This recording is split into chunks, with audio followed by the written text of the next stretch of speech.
Sideways Stories from Wayside School, Chapter 11, Dana. Dana had 4 beautiful eyes. She wore glasses, but her eyes were so beautiful that the glasses only made her prettier. With 2 eyes, she was pretty. With 4 eyes, she was beautiful. With 6 eyes, she would have been even more beautiful. If she had 100 eyes all over her face and arms and her feet, why, she would have been the most beautiful creature in the world. But poor Dana wasn't covered from head to toe with beautiful eyes. She was covered with mosquito bites. Mrs. Jules picked up her yardstick and said, "Now it's time for arithmetic." "Oh, no, Mrs. Jules, I can't do math. I itch all over. I can't concentrate." "But we have all kinds of math," said Mrs. Jules. "Addition without carrying, addition with carrying, carrying without addition." "I don't care," cried Dana. "We have that too. We have addition without carrying. Now stop carrying on." Dana whined. "I can't, Mrs. Jules. I itch too much." "And I'm too thirsty," said DJ.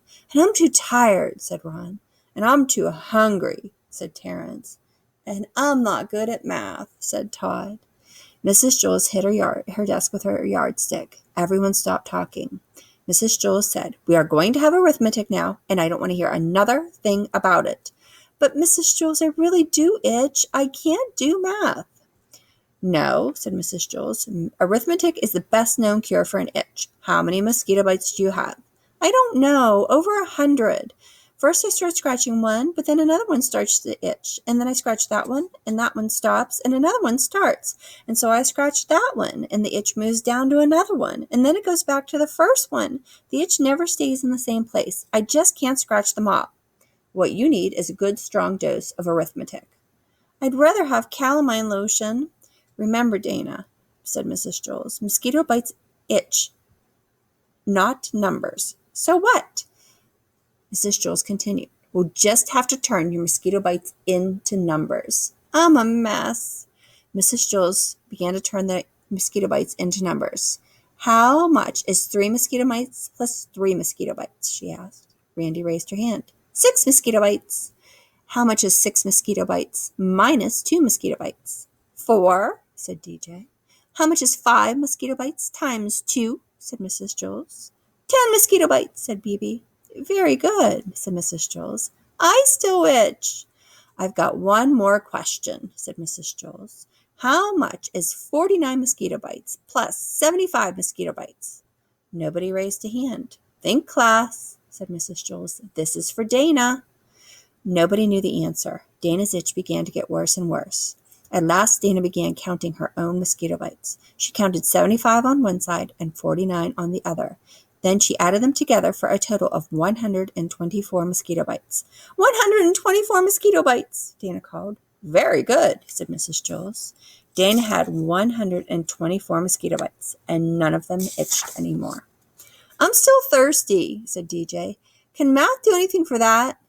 "I'm still tired," said Ron. "I'm still hungry," said Terrence. "I'm still not good at math," said Todd.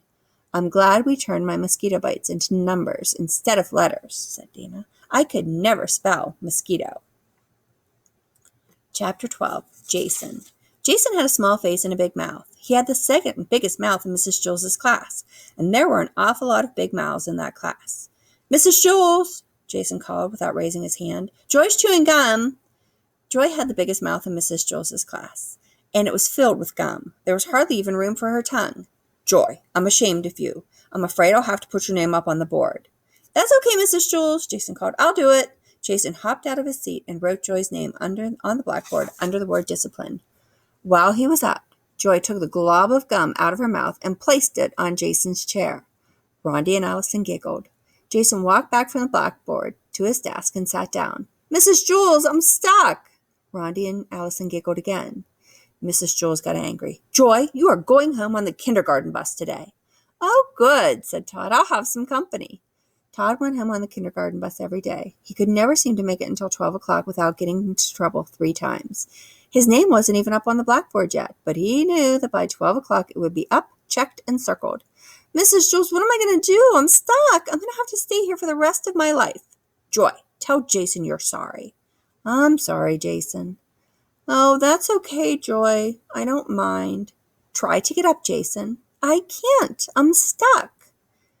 Mrs. Jules asked the three Erics to help. Eric Fry and Eric Evans pulled Jason. Eric Bacon held the chair. Stop! You'll rip my pants!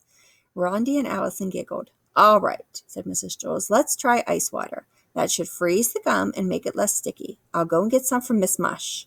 Miss Mush was the lunch teacher at Wayside School. She had the remarkable ability to undercook a dish and overcook it at the same time. Her specialty was a nice hot bowl of mud. She called it porridge. Jason looked at Rondi and Allison. No, Mrs. Jules, don't leave me. Besides, Mrs. Mush's ice water is probably warm. Don't be silly, Jason, said Mrs. Jules. I'm sure it will be at least as cold as her soups. I'll be right. No, Mrs. Jules, please don't go. I'll be right back. She went to Miss Mush for some ice water.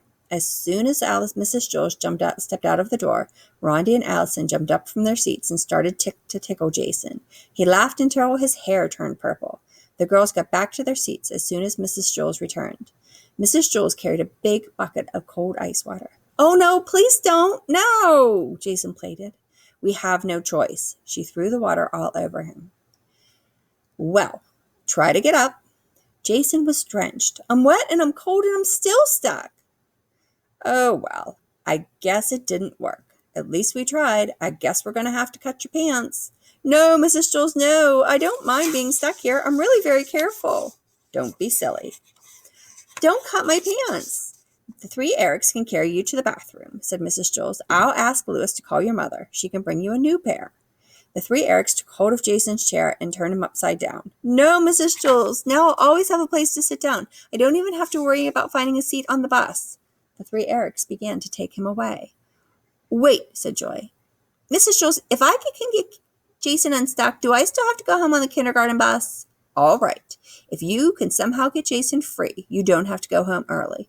Don't trust her, Mrs. Jules, said Jason. He was still hanging upside down. I'll just kiss him. No, don't let her kiss me, Mrs. Jules. Throw water on me, tickle me, cut my pants, hang me upside down from the ceiling, but don't let her near me. I'll just kiss him on the nose, said Joy. We've got nothing to lose. Ooh, who would want to kiss Jason, said Allison. Jason hung helplessly upside down. Joy stepped up and kissed him on his nose. Jason fell out of his chair and hit his head on the floor. Rondi and Allison giggled. Ugh, said Todd. Now I'll have to go home alone again. Joy erased her name from the blackboard.